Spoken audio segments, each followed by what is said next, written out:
बांगलादेशात हिंदूंवर होणाऱ्या अत्याचाराच्या विरोधात शिवसेना ठाकरे पक्षाने तीव्र आंदोलन छेडले। तर बांगलादेशात राहणाऱ्या हिंदूंवर सातत्याने होणारा अन्याय, अत्याचार आणि दडपशाही विरोधात शिवसेना उद्धव बाळासाहेब ठाकरे पक्ष रस्त्यावर उतरला आहे। आज शिवसेना ठाकरे गटाकडून क्रांती चौकात तीव्र आंदोलन करण्यात आले। शिवसेना ठाकरे गटाचे नेते अंबादास दानवे यांच्या नेतृत्वात हे आंदोलन करण्यात आलं असून केंद्र सरकार बांगलादेशातील हिंदूंवर होणारे अन्याय, अत्याचार गप्प बसून बघतायत। एकीकडे बांगलादेशाच्या पंतप्रधान शेख हसीना यांना आपल्या देशात आश्रय दिला जात आहे, मात्र तेथील हिंदू निराधार झालाय। मागील काळात केंद्र सरकारने नागरिकत्व दुरुस्ती कायदा आणि नागरिकत्व नोंदणी कायदा करण्याचा निर्णय घेऊन स्थलांतरित पीडित हिंदूंना भारताचे नागरिकत्व देण्याचं ठरवलंय। मात्र सध्या बांगलादेशात हिंदूंवर होणाऱ्या मोठ्या संख्येने अत्याचार होत असताना केंद्र सरकार गप्प बसू नये अशी प्रतिक्रिया अंबादास दानवे यांनी दिली आहे। बांग्लादेश हिंदू के सम्मान में, बांग्लादेश हिंदुओं के सम्मान में, हिंदुओं के सम्मान में, अरे बांग्लादेशी हिंदुओं हल्ले, बांग्लादेशी हिंदुओं हल्ले, बांग्लादेशी हिंदुओं हल्ले। इस्कॉन मानवतावादी, इस्कॉन मानवतावादी, अरे बांग्लादेशी हिंदुओं हल्ले, बांग्लादेशी हिंदुओं हल्ले, अरे हिंदुओं अत्याचार, अरे हिंदुओं अत्याचार, बांगलादेशातील हिंदुओं अन्याय, अत्याचार गप्प बसून बघणाऱ्या केंद्र सरकारचा, बांगलादेशी हिंदुओं अत्याचार गप्प बसून बघणाऱ्या केंद्र सरकारचा, बांगलादेशीवरील हिंदूवरील हल्ले,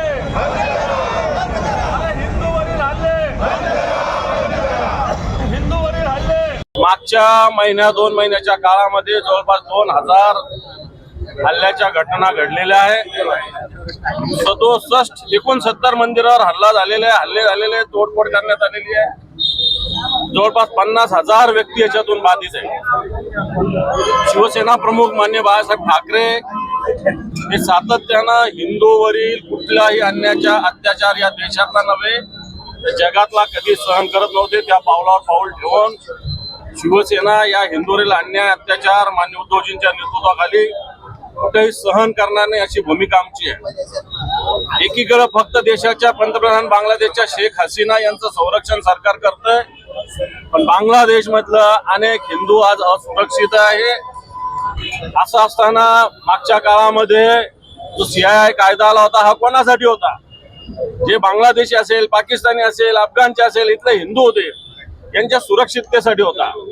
आणि असं असताना आज केंद्र सरकार याच्यावर मूग गिळून गप्प आहे। आज इस्कॉनच्या अनेक लोकांवर हल्ले होत आहेत। चांगले, इस्कॉन ही संघटना काही दहशतवादी नाही, ही मानवतावादी आहे। जगामध्ये हिचं काम चालू आहे मोठ्या प्रमाणावर। असं असताना केंद्र सरकारने मागच्या 2-3 महिन्याच्या काळात कोणतीही भूमिका बांगलादेशच्या घटनेविषयी व्यक्त केलेली नाही। बांगलादेशशी आपला मोठा व्यापार चालू आहे। बांगलादेशचा सगळ्यात जास्त आयात या हिंदुस्थानात होते। बांगलादेशचे क्रिकेट खेळाडू या ठिकाणी क्रिकेट खेळायला येतात। मला वाटतं केंद्र सरकारने बांगलादेशवर आर्थिक बहिष्कार टाकण्याची भूमिका घेतली पाहिजे। क्रिकेट सुद्धा कोणताही खेळायचे बांगलादेशी खेळाडू इथं आले नाही पाहिजे। आणि मला असं वाटतं ताबडतोब जर पावलं नाही उचलले तर बांगलादेशी जो व्यापार आहे त्या व्यापारावर जो माल या हिंदुस्थानात येतो त्याच्यावर बहिष्काराची भूमिका घेतली जावी, अशा प्रकारची भूमिका शिवसेना ठेवेल। या बांगलादेशमध्ये तिरंगा झेंडा खाली तुडवला जातोय, तिरंगा झेंड्यावर लोक चालतात। इतका अपमान देशाचा या तिरंगा राष्ट्रध्वजाचा केला जात असताना भारताचं सरकार, केंद्र सरकार, मोदी सरकार कोणती भूमिका घेत नाही। म्हणून शिवसेनेनं या हिंदुस्थानात पहिल्यांदा आंदोलनाची भूमिका घेतलेली आहे। बांगलादेशील हिंदूंच्या विषयी मोर्चे काढले, निवडणुका झाल्यावर लोक झोपलेले आहेत का? निवडणुकाच्या आधी राजकारण करण्यासाठी बांगलादेशांच्या संरक्षणासाठी या हिंदुस्थानात त्यावेळेस मोर्चे काढले गेले।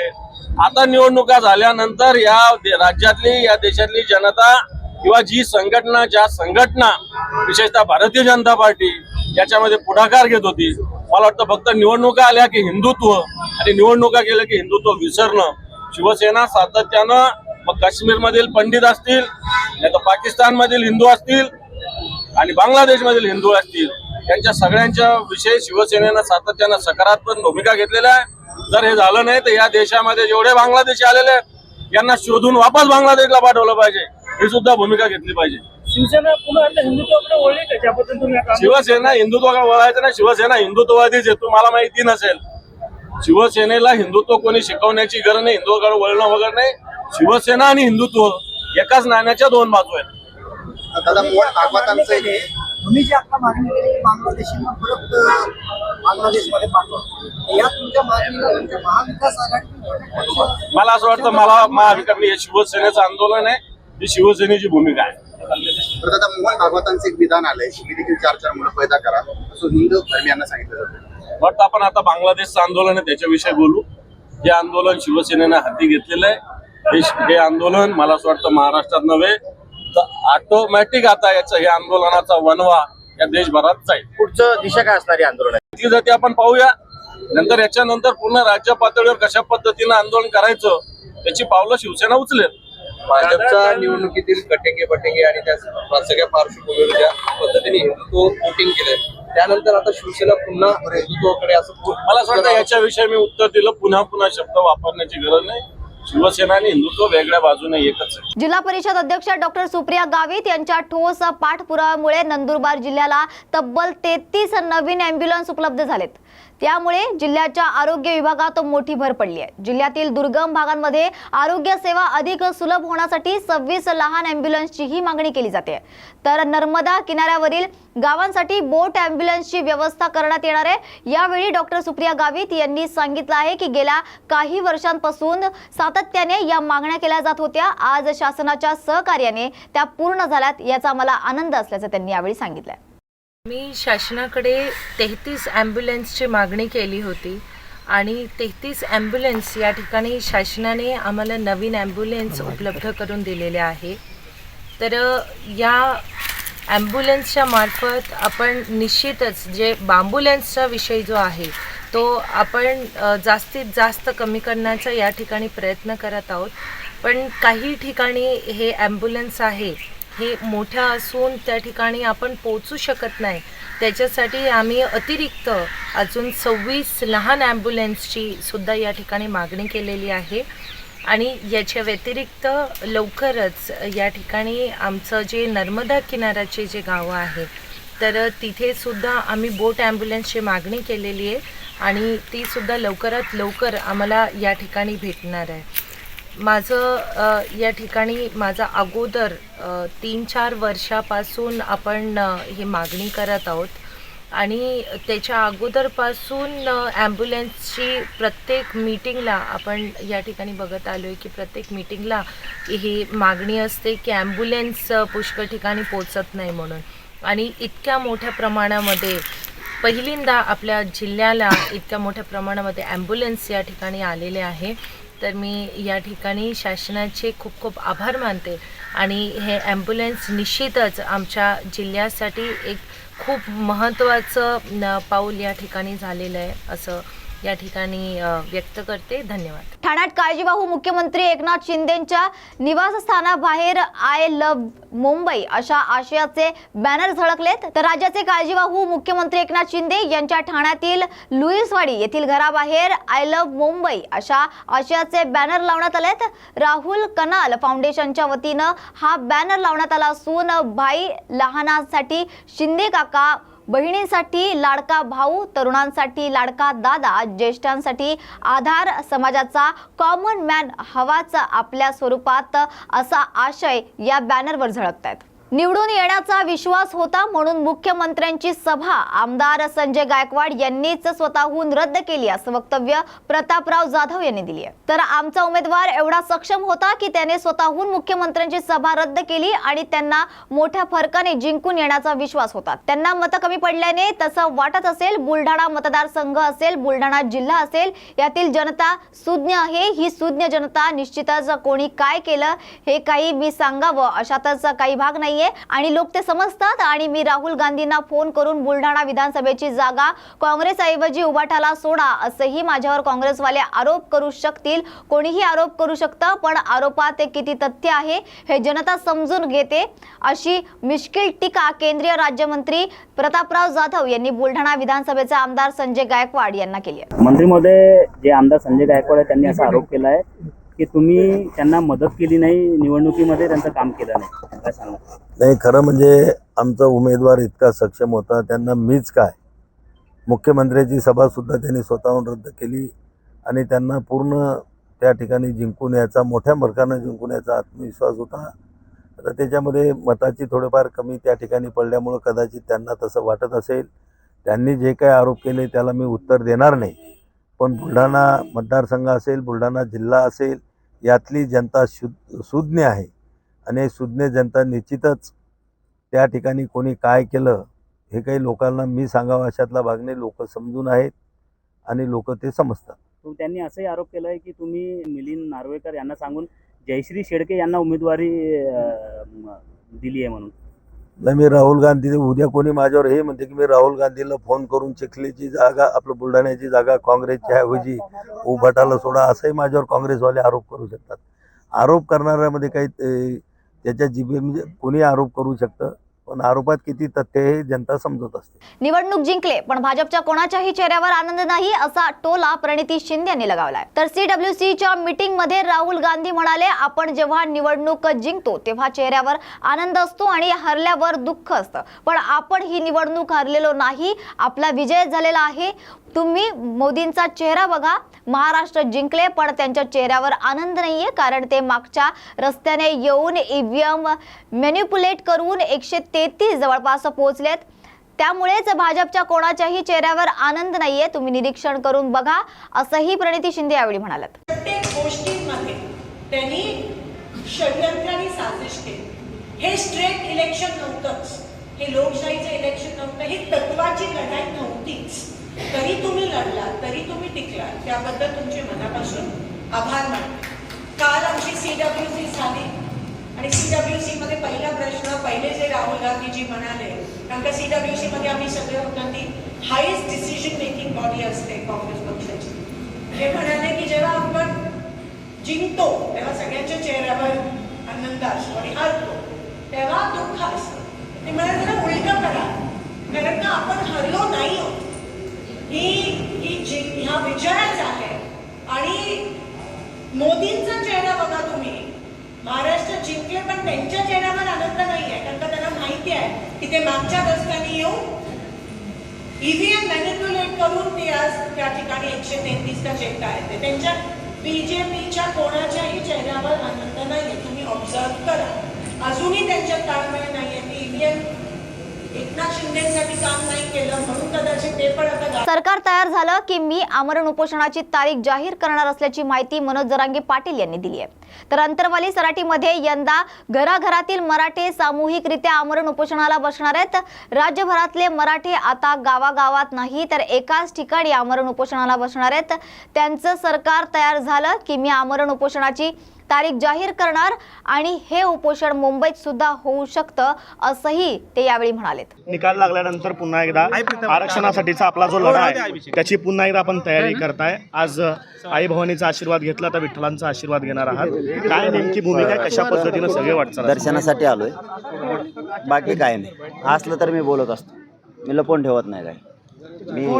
मलाही माहित नव्हतं की मी दर्शनाला चाललोय आणि इतक्या ताकदीनं समाज सोडून बाहेर निघल म्हणून मलाही वाटलं नव्हतं, कारण आम्ही सांगितलंच नव्हतं. परंतु समाज आता पुन्हा एकदा पेटून उठलाय. स्वतःच्या लेकराला न्याय देण्यासाठी, आरक्षणासाठी ते घेणार आहे. सामूहिक आमरण उपोषण होणार आहे. आरक्षणाचा लढा अजून संपलेला नाही, याकडे सरकार अजून अस्तित्वात आलेलं नाही, काळजीवाहू मुख्यमंत्री आहेत. याकडे कशा पद्धतीनं बघता अजून सरकार? नाही, होईल ना, ते केले शुद्धम खात्याने. इतके खाटाटोप काय करायला ते येणार, कुणीतरी येतेनच. आम्ही बी येणार, पुन्हा उपोषण करणार, आम्ही सोडणार नाहीत. बहुतेक अशी शक्यता आहे मुंबईतसुद्धा आमरण उपोषण होऊ शकतं, मुंबईतसुद्धा होऊ शकतं. सामूहिक तसं तर फायनली आमचं की आंतरवालीतच सामूहिक उपोषण करायचं. घराघरातले मराठी हे आंतरवालीतच येणार आहेत. ते सामूहिक उपोषण दादा तुम्ही म्हणत पण मुंबई सुद्धा होऊ शकते. देवेंद्र फडणवीसांनीच आरक्षणाची वाट लावली असं तुम्ही मागच्या उपोषणाच्या वेळेस वगैरे अनेकदा म्हणतात. तेच मुख्यमंत्री होण्याची शक्यता पुन्हा एकदा बदलत आहे. ते जर मुख्यमंत्री झाले तर पुन्हा आरक्षणाची वाटचाल कशा पद्धतीने असणार आहे सगळे? कोणी आलं तरी मराठ्यांपेक्षा मोठं कोणी नाही या राज्यात. कोणी पण येऊ दे, आम्ही सज्ज आहेत ना. कोणी पण येऊ दे, आरक्षण घेणार ओबीसीतूनच. पुऱ्या महाराष्ट्रातल्या मराठा आरक्षणात 100% गेल्याशिवाय मी हटत नाही.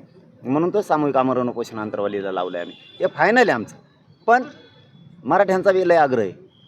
मुंबई एखाद्याच मुंबईसुद्धा होऊ शकते. दादा, अनेक आमदार हे नूतन मराठा समाजाचे झालेले आहेत. त्यांना काय नेमक्या सूचना असतील किंवा कशा पद्धतीने त्यांनी वागलं पाहिजे, काय सांगाल? त्यांनाच नाही, नुसते मराठ्यांचेच नाही तर सगळेच ओबीसी सुद्धा मराठ्यांनी निवडून दिले.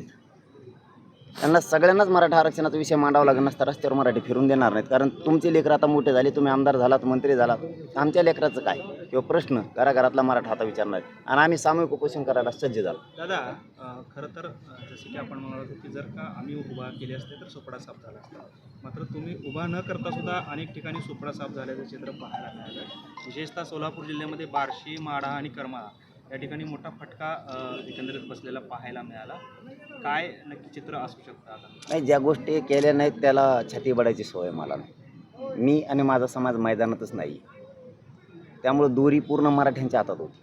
मालक तो होता, त्यालाच ठेवलं. कोणाच्या दावणीला मी मराठा समाजाला बांधलं नाही, कारण त्या समाजाला मी मायबाप हे शब्द वापरतो. मग मी जर खास त्यांचा मुलगा आहे तर मी अशी फरफट त्यांची करू शकत नव्हतो, त्यांना संकटात सोडू शकत नव्हतो. की त्यांना सांगितलं तुम्हाला जे करायचं ते करा, त्यांनी केलं. मी फरफट केली नाही. माझा ऐकतोय म्हणून मी याचं काम करायला सांगितलंच नाही मराठा समाजाला. मोकळा सोडला मराठा समाज. त्यामुळे कोणी पडलं कोण आलं मी मैदानातच नाही आहे. मग पडलं लगेच म्हणायचं मायामुळं मी त्यात मोडत नाही. मी मैदानात असतो ना, समीकरण जर जुळलं असतं ना, सोपडा सापच केला असता. 100% सांगतो तुम्हाला. दादा, खरं तर अनेक वेळा मनोज दादा सोलापुरात येणार म्हणलं की हे चौक अनेक वेळा भरलेलं होतं. मात्र आज कुठेतरी परिस्थिती वेगळी दिसते. तरुणांची आणि समाजातील लोकांची संख्या कमी दिसते कुठेतरी. आता आम्ही म्हणतो दर्शनाला चाललो होतो आणि तुम्हाला दाखवायची का पब्लिक? मग हे बघा, हे काहीच निवेदित नाही आहे. पंढरपूरला दर्शन आणि आई तुळजाभवानीचे दर्शन दोनच गोष्टी आहेत. मी कधी नाही खोटं बोलतो, पत्रकाराला नाही बोलत बा. आपलं सत्य आहे, मी नाही बोलत कधीच. कारण आमच्यासाठी पत्रकार बांधवांनी एवढा जीव तोडलेला आहे या गोरगरिबाचा प्रश्न मार्गी लावा म्हणून. आणि मी ते तोंड चटक्या नाही आहे, तोंडापुरतं आलं की गोड बोलायचं. खरोखरच मराठ्याची इतकी ताकद यांनी पण लावली होती. त्याच्यामुळे मी यांना खोटं बोलत नाही. निवेदन करायचं मी सांगितलं मी फक्त दर्शनाला जाणार एवढंच सांगितलं होतं. अहो बाबा इतके आले की मग गाड्या आवरवर आताशी घेतो. परेशान झालो होतो आम्ही. 6-7 किलोमीटरवरती गाड्या होत्या. इतके लोक आले. इथं नुसता ट्रेलर बी नाही हो, आणखी लय मजा येणार. पुढं नुसतं आरक्षण देऊ नका म्हणा, कचका टाकायचं तुम्हाला. जे उपोषण आपण आता सामूहिक पद्धतीचं घेणार असं म्हटलं, नक्की काय रूपरेषा असणार आहे? कारण यापूर्वी आपण स्वतः आमरण उपोषण केलं, आता सामूहिक उपोषणाची रूपरेषा काय ठरली? आमरण पण घराघरातले मराठी आता अंतरवली एका जागेवर बसणार. गावागावात नाही बसणार कोणी. राज्यभरातले मराठी एका जागेवर येणार. मग ते 10 असले तरी बसणार, 1000 असले तरी बसणार, 1,00,000 मराठी बसले तरी बसणार. 100% अंतरवालीत होणार आणि ते ताकदीनं होणार आहे. पण तारीख सरकार झाल्याशिवाय नाही. मग पुढं ढकली देईन पाहिले सर. ते लय चाबरे येते. ते लगेच पुढं ढकली देईन. ते सरकारने बनायचं लवकर. ते म्हणते याला मरू दे आधी उपोषण मग सरकार बनू. तो राष्ट्रपती राजवटलो लय चाबरे येते. मग त्यांचं सरकार झालं की मी तारीख डिक्लेअर केली. पण बहुतेक मुंबई सुद्धा होऊ शकतं. नवी मुंबईतील तुर्भे येथील एका घराला भीषण आग लागली आहे. तर नवी मुंबईतील तुर्भे येथील एका घराला भीषण आग लागली असून आग लागली तेव्हा घरामध्ये कोणीही नसल्यामुळे जीवितहानी टळली. तर अग्निशमन दलाच्या टीमला आगीवर नियंत्रण मिळवण्यात यश आलंय. ही आज आग लागली होती. ती साधारण आम्हाला 6:50 फायर ब्रिगेडला कॉल आला होता. कॉल आल्यानंतर घटनास्थळी आम्ही लगेच फायर इंजिन रवाना केली. त्याच्यानंतर वॉटर ब्राउझर आणि तसेच 15 ते 20 कर्मचारी आपले कॉलवर काम करत होते. कशाचा कारखाना होता तो? आणि ते घटनास्थळी मोठ्या प्रमाणात स्टोअरचं सामान होतं, म्हणजे ग्रोसरी, स्पेअर पार्ट्स आणि इतर स्नॅक्सचं तेल वगैरे भरपूर सामान होतं. त्यामुळे आम्हाला कॉलवर काम करताना अडचणी येत होत्या. परंतु तरी सुद्धा आमच्या सर्व कर्मचाऱ्यांनी वेळीच सर्व प्रसंगावधान दाखवून आग कंट्रोलमध्ये आली. जेव्हा दमकलची टीम आली अग्निशमनाची, तेव्हा आतमध्ये कोणी होता का? नाही, जेव्हा दमकलचे लोक आले तेव्हा पूर्ण बिल्डिंग इव्हॅक्युएट झाली होती. तर कोणत्याही प्रकारची माणसं वगैरे कोणी नव्हती.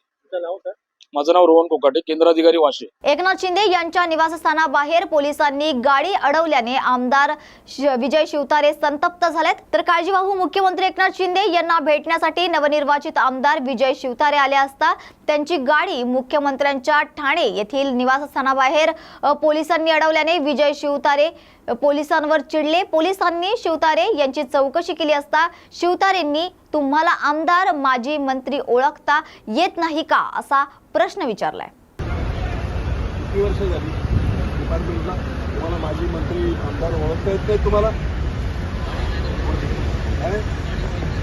गाडी अरे अख्ख्या महाराष्ट्राला गाडी माहिती आहे म्हणजे बरोबर नाही ना प्रत्येक वेळेस तुम्ही करत. चला.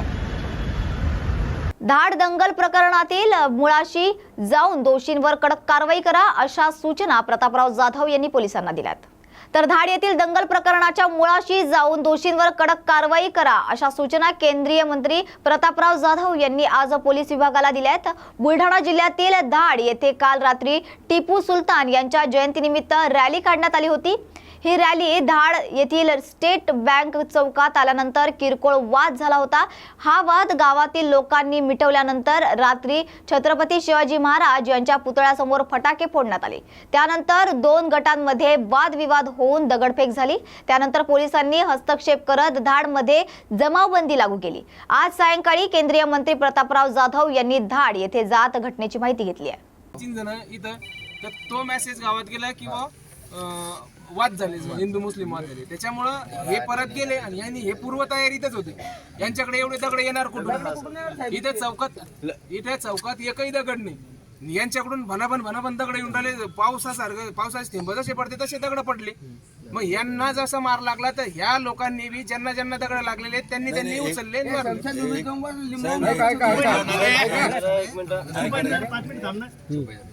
तिथं जे झालं तिथं काही पोलीसवाले असतील काही स्टेशन पासून दूर ठिकाणी दगड तर तुम्हाला समजते की कुणीकडचा दगड कुणीकडे गेला, कुठं दगडाचा खच पडलेला आहे किंवा जास्त दगड कुठं पडलेले हे तर दिसत असेल ना कोणत्या साईडवर पडलेले.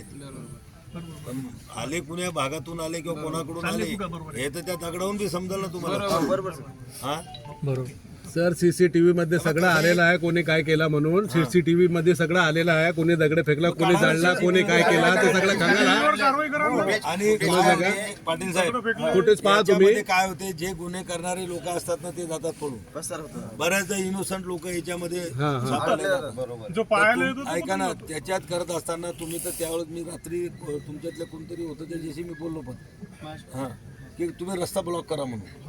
हे गावातले लोक जे पळून झाले ना हे काय आरोपी त्याला माहित असते की मी गुन्हा केलेला आहे मला पोलीस पकडतील आणि इनोसंट असतो तो म्हणतो मी काही केलेलं नाही तो रस्त्यावर फिरत असतो चौकात तो पकडला जाते. आणि यांना कसं आहे वरच्या लोकांना दाखवायसाठी पटापट कारवाई दाखवा लागते. किती अटक झाली कोणते रस्त्यावरले धरून आणून एकदा गेले इकडचे 10-5 तिकडचे 5-10 आणि हे सगळा चमडी बचाव कार्यक्रम असतो. दगड आला तर काय हात बांधून थोडी बसणार पोलीस स्टेशन पर्यंत थोडी येणार. ऍक्शनला रिॲक्शन तर देतील लोक. ते चालू केलं ते बघा मूळ सुरुवात करून केली हे लोक महत्वाचे. त्यांनी जर नसती केली तर हा पुढचा प्रकार घडला नसता. सुरुवात होते सगळी. कारण कसं होतं कोणीही समाजाचा असो निर्दोष अटकला नाही पाहिजे. सीसीटीव्ही चेक येस सर लक्षात येतं त्याच्यात कोण ऍग्रेसिव्ह हा ते लक्ष काय होतं नाही तर मग हा कॅमेऱ्यात दिसला का चल जमा करेल. हा काय होईल साहेब यांना अख्खे चांगल्या समाजातले लोक याच्यानंतर भांडण मिटवायला समोर कोणीच येणार नाही. पुढे कोणीच नाही येणार साहेब. याच्यानंतर दंगल घडली तर मध्ये कोणीच येणार नाही. मी तुम्हाला आता कालचं उदाहरण सांगतो. मेकर मध्ये दोघा जणांचं भांडण.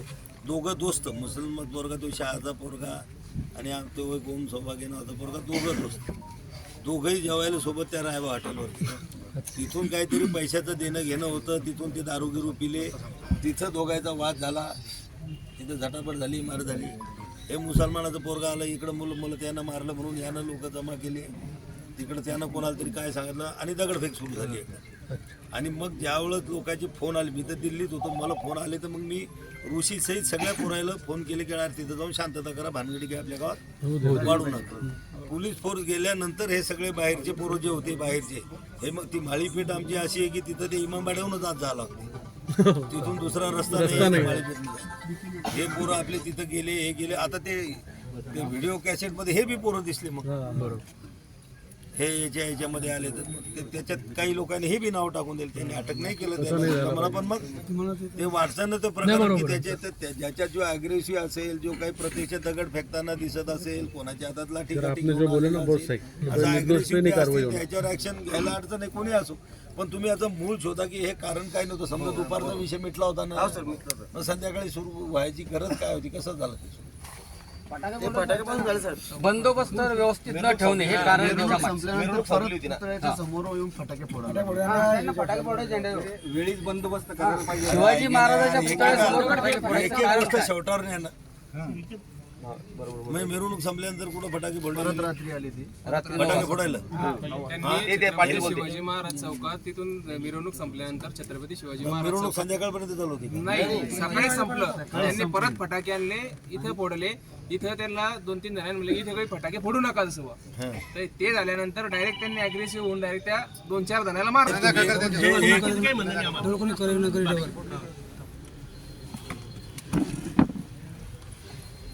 तुम्ही आता साहेब कारवाई करत असताना कोण नाव देते, काय देते? तुम्ही तुमच्याकडे CCTV कॅमेरे असतील, तुमच्या पोलीस लोकांनी व्हिडिओ शूटिंग केली असेल, गावातल्या कोण व्हिडिओ शूटिंग केलेली असेल. प्रत्यक्षात जे लोक गुन्हा करताना दिसतात आणि खरी गोष्ट काय आहे, मलमपट्टी नका करू. तुम्ही मूळ शोधा की याचं कारण काय. जर तुम्ही मुळावर घाव घातला तर भविष्यात या घटना थांबू शकतात. नाही तर आले इकडचे 10-20 धरून आत घातले, तिकडचे 10-20 धरून काढले, 1-2 महिने गाव शांत राहते, पुन्हा तेच भानगडी सुरू. याचं हे जे घटना घडली याचं मूळ मास्टर माइंड याचा मास्टर माइंड कोण आहे हा शोध. एक मिनिट, दोघी समाजातले जो मास्टर माइंड आहे त्यांच्यावर कारवाई झाली पाहिजे. आम्हाला शांततेने राहायचा गावात. तुमचे मास्टर माइंड तुम्ही गावात हे करू नका. सगळ्याला माहित असून समजला का सर?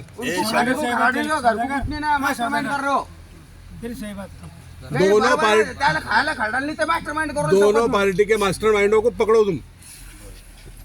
समझे? मैं क्या बोल रहा, जो मास्टर माइंड है आपको पता रहता प्रशासन को, ऐसी कोई बात नहीं है, सब रहता पता. आणि हिच्यात भाऊ एक विषय असा आहे की बरेचसे दोन्ही समाजातले जे बरेचसे लोक होते की वो हे सोडवायसाठी पण होते की वो शांतता. मग ते लोक पण CCTVत आलेले. साहेब त्यांना विनाकारण आरोपी नका करू. तो हिंदू असेल की मुसलमान. कारण काय झालं, साहेबांच्या बाजूला होते. कारण काय होतं, ज्यांनी हिंदू असो की मुसलमान बरेचसे लोक होते की ते समजून सांगत होते निर्दोष लोकांवर कारवाई झाला पाहिजे. एवढा फक्त एक रिक्वेस्ट आहे तुम्हाला. पोलीस प्रशासनाने साहेबांना ते दोन्ही कारण कसं त्याच्यामध्ये त्याही गोष्टी या अशा ज्या घटना घडतात तर ह्या छोट्या छोट्या गोष्टीतूनच याचा एखाद्या दिवशी उद्रेक होतो. आणि याला मेन कारणीभूत असतात हे जे म्हणतात ते 2 नंबरचे धंदे बी त्याला बऱ्यापैकी कारणीभूत असतात. ह्या कशा किरकोळ वाद होतात, मिटतात, किरकोळ होतात, मिटतात, पोलीसवाले मिटून टाकतात, आपणही मिटवतो, हे ते. पण त्याचा कधी ना कधीतरी मग त्या छोट्या छोट्या गोष्टीचा एखाद्या याच्यातून उद्रेक होतो आणि मग त्याच्यात असे प्रकरणं हे घडतात. याला हे सगळ्याच गोष्टी कारणीभूत असतात. सगळ्या गोष्टीचा थोडा थोडा इन्व्हॉल्वमेंट याच्यात असते असं नाही. आता हे लोकांना काय ड्युटी असते. तुमच्या पोलीस स्टेशनला जर स्पेशल खुफिया दिलेला आहे तर त्याची ड्युटी जी असते की गावात कुठं काय चाललं, काय होऊ शकते, हे सगळं हा तर याच माणसाचं असते. गावामध्ये तुमचे लोकांचे खबरे असतात सगळ्याकडचे. ते खबरे लोक बी तुम्ही जर लोकांनी व्यवस्थित हँडल केले तर तुम्हाला उद्या गावात काय होणार आहे, संध्याकाळी काय होणार आहे, हे सगळं तुम्हाला अगोदर कळतं. आता मला सांगू, हे काही मोठं गाव थोडी आहे. मुंबईमध्ये लोक कसे ड्युट्या करत असतील तुमचे, कसं कंट्रोल करत असतील? नाही, कसं कंट्रोल करत असाल तुम्ही तिथं? इतकं तर इतकं मोठं क्राऊड आहे, इतकी गर्दी आहे, हा एकदम मोठ्या प्रमाणात फास्ट म्हणजे. आणि इतकं असून बी आपण त्याच्यामध्ये जगामध्ये बॉबीच्या नंतर आपल्या मुंबई पोलिसांचा नंबर लागतो. हो, ती मिरवणुकीची जी परवानगी आहे ती कुठपर्यंत होती त्यांना विचार. परवानगीच नव्हती. आणि पुढे आमचे ट्रक धुतले जातात, रेती बिती एवढे धंदे सुरू आहेत.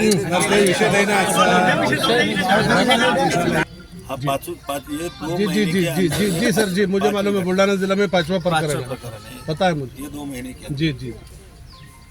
आता पोलिसाचा आपण समजायचं का मी का या ठिकाणी असं जर असेल तर त्या ठिकाणी जर ताबडतोब बंदोबस्त आणि हे जे असे कुठं फोटो लागतात कुठं झेंडे लागतात जर त्या ठिकाणी कुठं जर असं वातावरण बिघडायची शक्यता असेल तर तिथं पोलीस लोकांना हस्तक्षेप करायला पाहिजेत ना. हा पोलीस लोकांना हस्तक्षेप करायला पाहिजे की त्याच्या ह्याच्यात की बाबा तुम्ही हे वादग्रस्त आहे तुम्ही लावू नका. जिथं वादग्रस्त नसेल तिथं ठीक आहे काही केलं तर चालते आपल्याला. पण जिथं कुठं तणाव होऊ शकतो कोणाच्या भावनाला ठेच लागू शकते कुणाकडे दोन्ही बाजूचा तर अशा ह्याच्यात पोलिसांनी हस्तक्षेप केला पाहिजे ना ताबडतोब. त्याच्यात त्याला हस्तक्षेप केला पाहिजेत आणि या गोष्टी ताबडतोब तिथल्या तिथं केल्या पाहिजे. वातावरण एका जागावरचं दूषित होत नाही ना. हस्तक्षेप काय साहेब बस स्टँडवर आमच्या चांडोळच्या बस स्टँडवर दारूची दुकानं वरलीचे दुकानं बिलकुल सर्रास चालू आहे. तिथं बाया यायला उभं राहायला जागा नाही. पोलीस चौकी आमची 4-6 महिन्यापासून उघडली. साहेबाला सांगतो साहेब म्हणतो स्टॉप बंदोबस्त नाही बंदोबस्तला जाते स्वतः चालू करायला तुम्ही करायला चालू करायला लावली होती बंद झाली पुन्हा बंद.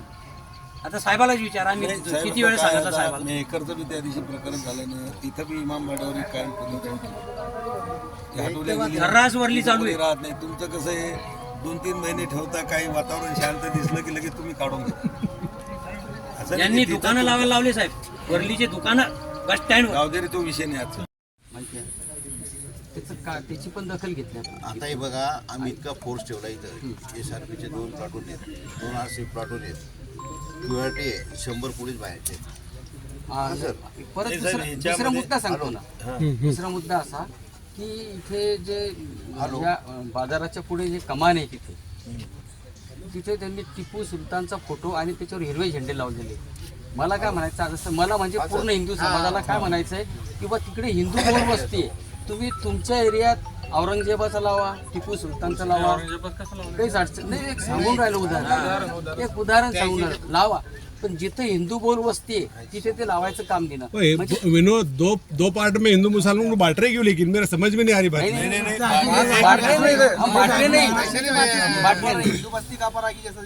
ऐसा बांटो मत ना अपनों को बंटना नहीं है ना. आप जैसे लोग हैं आप बड़े लोग हैं तो फिर उस दिन की मिरवणूक क्यों अड़ाई गई शोतात है कि विजय मिरवणूक सर उसमें मेरी बात सुनो. शोतात है कि भी जो मिरवणूक जा रही थी कि खुशी में कि तुम लोगों ने भी वोट दिए लेकिन कुछ बोगस लोग ऐसे 2-4 रहते जिन्होंने रोके. हालांकि सब हिंदू मुस्लिम सब मिरवणूक जा रहे थे साथ महीने पहले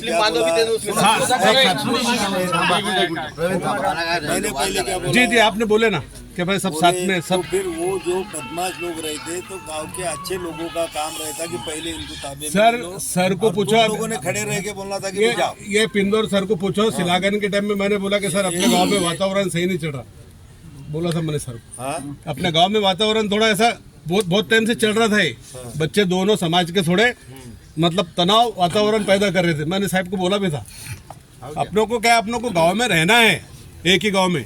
तुम बोलेंगे ऐसा तो तुम सब ऐसा मत करो. मेरी बात सुनो तुम. आम्ही तर अभिमानानं सांगून राहिलो की ये देखिए एक ये देखो समाज के अंदर पहली बात तो मैं बोलता हूँ जितना मेरे को समझ रहा है तो मुसलमानों का अपने इधर के टिप्पू सुल्तान का कोई संबंध नहीं. कोई संबंध बिल्कुल लेकिन कैसा है कि ये इधर शिवाजी महाराज बोलते तो उधर वो टिप्पू सुल्तान बोले बस तो एकदम फिर बात पे आएंगे. तो ये आप लोगों ने बोलना था कि जैसे अभी इनका कहना है कि मुझे तो नहीं मालूम पर टिप्पू सुल्तान का बोर्ड कहाँ लगा होगा तो समझो उधर तुम्हारे बस्ती में एक आधे बार कोई प्राइवेट जगह में लगा होता तो ठीक है. सरकारी जगह में भी ऐसे जो बात सर ये मेरा बहुत फास्ट दोस्त है विनू जो मेरा बहुत फास्ट दोस्त है. हम गांव में एकदम तुम दोनों ने संभालने साथ में सुनो ना हिंदू तो फिर वो उसने जहाँ पर गलत टिप्पणी करा तो मैंने रोका कि नहीं उसको. कर रहे तो तुमने संभालने को होना है. गाँव में आपने क्या गाँव में तो किसी आम्ही अभिमानानं सांगतो की आम्हाला जे सुताताईला जे मतदान झालं मुस्लिम समाजाचं त्याला पण ते 2-3 कार्यकर्ते ते कारणीभूत होते की बुवा त्यांच्यामुळे मतदान झालं. आम्ही सांगतो ना इलेक्शन आम्ही असं म्हटलं का की बुवा ते सोबत राहील त्यांना इलेक्शन झाला तर इलेक्शनची गोष्टच नाही करायची आपल्याला. उद्या काय झालं आपल्याकडे ते सांगा साहेब. उदाहरण सांगून राहिलं. त्याच्यातले काही 10-5 मिनिटं बोललेच असतील ना.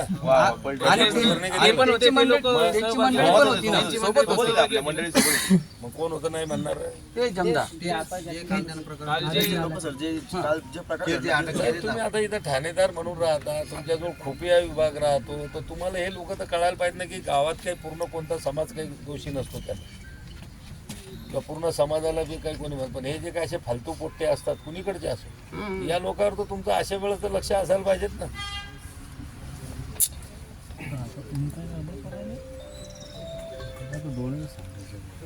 आणि मग काय होते, असे लोक भानगडी करतात आणि तुमच्या पोलीसवाल्याचं मग चालते काउंटर करणं सुरू होते.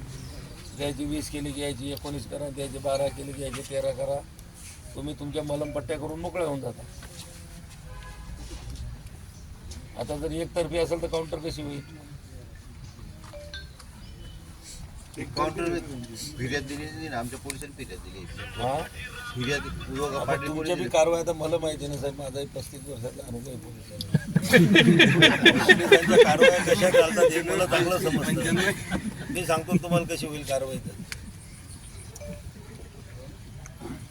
तर काय गुन्हे दाखल केले, फक्त राईटच आहे का आणखी काही राईट आहे.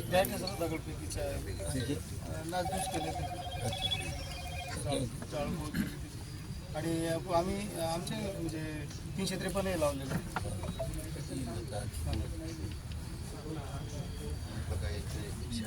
एकर 307 वगैरे काही नाही, 307 नाही. हा सर, द्यायचं टाकून काय आपल्याच हातात कल. हॅलो. परत एक मुद्दा असा, आज जिल्ह्यात आता हे 5वा प्रकार या 2 तारखेला. याच्या अगोदरचं जर मागचं रेकॉर्ड पाहिलं आपण, 4-4, 5-5 वर्षात अशी कोणत्या घटना पुढे झालेल्या नाही. आता लगातार ही 5वी घटना. पहिले शेगाव झाली, नंतर आपलं जळगाव, शेगाव, मेहकर, त्याच्यानंतर देऊळघाट तुमचं, आणि आता एक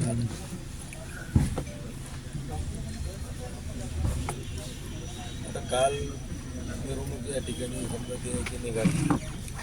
पहिली गोष्ट तर टिपू सुलतानचा काय लोकांचा संबंध, मिरवणूक कशी निघते त्यावेळेस तुम्ही लोकांनी हे करायला पाहिजे. त्याच्यावर काही देव नव्हता, त्या काय असं काही आपल्याशी काही संबंध नाही महाराष्ट्राशी काही त्याचा. हा, त्याचं असं काही त्याच्याबद्दल असतं असायचं काही कारण नाही की बा चला त्याची मिरवणूक काढायची. धार्मिक उत्सव असतात त्यांचा काळजी असती तर ठीक आहे. अगर परवानगीची बी एखाद्या धार्मिक असे लोकांचा उत्साह असते काय अडचण. टिपू सुलतान आणि मी जी माहिती घेतली की त्या याच्यातच किरकोळ वाद झाला होता मिरवणुकीमध्ये. मग बंदोबस्त का नाही ठेवला गेला संध्याकाळपर्यंत. तर संध्याकाळी इथं बंदोबस्त असता तर हा प्रकारच पुढे घडला नसता ना. बरं असं काही दुसरीकडे बी काही ताणतणाव नव्हता काल काही बुवा चला इकडं बंदोबस्त ठेवला तर तिकडं अडचण आली असती कुठंतरी.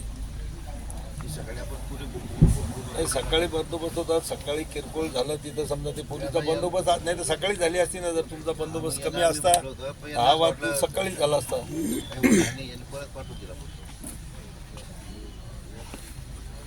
असे सेन्सिटिव्ह गाव आहेत नाही, खबरदारी घ्यायलाच पाहिजे. पण मिरवणुकीचा जो रूट आहे त्या रूट सोडून झालं नाही. ते बगैर परवानगीची मिरवणूक होती ना. परवानगी होती का? तुमच्याकडे परवानगी कोणा मागितली होती? कोण लोक होते?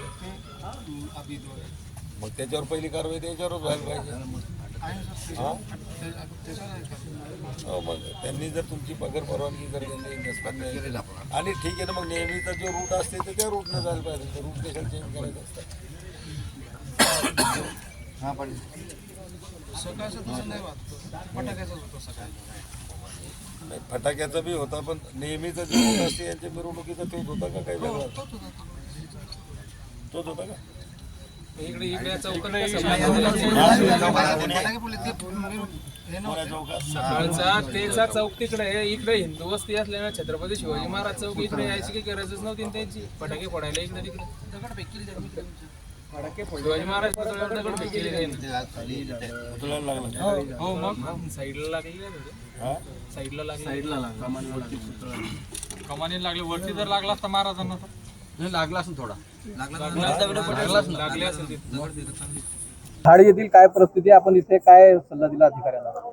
हे बघा, धाड येथीलच नाही तर गेल्या 1.5-2 महिन्यामध्ये जिल्ह्यामध्ये असे 5 गावांमध्ये हे प्रकार घडले. जळगावमध्ये सुद्धा झाला, जळगाव जामोदला झाला, शेगावला सुद्धा त्या ठिकाणी झालेलं आहे, त्या ठिकाणी मेहकरला सुद्धा झालं. माझ्या माहितीप्रमाणे इकडे देऊळघाटला पण काही प्रकार झालेला आहे आणि आज या ठिकाणी धाडमध्ये सुद्धा आपण पाहिलं. सातत्यानं हे जे प्रकार आणि हे जे काही हिंदू मुस्लिम हे जे काही तणावाचं वातावरण गावागावामध्ये तयार व्हावं लागलं, निश्चित हे काही दोन्ही समाजासाठी चांगली गोष्ट नाही. या गोष्टीमध्ये जे काही लोक दोषी असतील, ज्या लोकांनी सुरुवात केली असेल, ज्या लोकांनी काही मुद्दाम म्हणून दुसऱ्या कोणाच्या भावना दुखवायचा प्रयत्न केला असेल, अशा सगळ्या लोकांवर पहिले कडक कारवाई त्या ठिकाणी व्हायला पाहिजेत आणि पुन्हा भविष्यात असे प्रकार जिल्ह्यामध्ये कुठल्याही गावामध्ये घडणार नाहीत याची दक्षतासुद्धा पोलीस प्रशासनानं घेतली पाहिजेत. अशा प्रकारच्या सूचना आम्ही त्या ठिकाणी दिलेल्या आहेत. काय आवाहन करणार आहे तुम्ही जनतेला? तर मी जनतेला तर शांततेचंच आव्हान त्या ठिकाणी करणार आहे, पण एका आव्हानानं गावातली शांतता होत नसते. जे कोणी असे लोक असतील यांचा थोडा खोलमध्ये जाऊन ते गावातली शांतता भंग करण्यासाठी स्वतः पुढाकार घेतात आणि मग त्याची ॲक्शन रिॲक्शनमध्ये इतर लोक, इनोसंट लोक त्याचे बळी पडतात आणि म्हणून असे जी काही लोक असतील त्या लोकांवर पहिले कारवाई व्हायला पाहिजेत. ही माझी त्या ठिकाणी पोलिसांना सूचना आम्ही केली. भाजप प्रदेश अध्यक्ष चंद्रशेखर बावनकुळे नाशिकमध्ये भाजप कार्यकर्त्यांशी संवाद साधणार आहेत.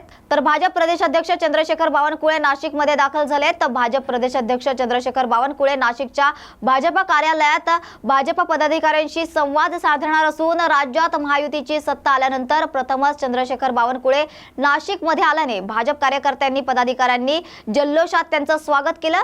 तर चंद्रशेखर बावनकुळेंचा भाजपच्या पदाधिकाऱ्यांशी संवाद देखील सुरू झाला.